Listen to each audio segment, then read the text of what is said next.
Guys, Andrew here and welcome back to AppIQ, and in this video I'm going to show you how to back up your messages on your Samsung phone using Samsung Cloud.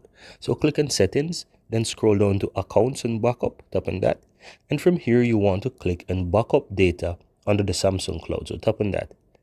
Now here you'll find a bunch of options and you have messages, so you simply want to toggle this to the right, and what's going to happen here is that after 24 hours it will automatically work by itself by backing up your messages. However, you can do it immediately by clicking on the backup now at the bottom. So if you tap on that, you will see it start to work, and from here it will back up your data.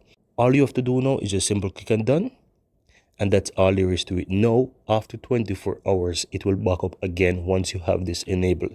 Now if you'd like to learn more about what you can back up, how backup work, just simply click the three dots on the upper right hand side and click on more information, and you'll find all the information here that you need to understand how the backup work, what you can back up and what you cannot back up. So very important information here, guys.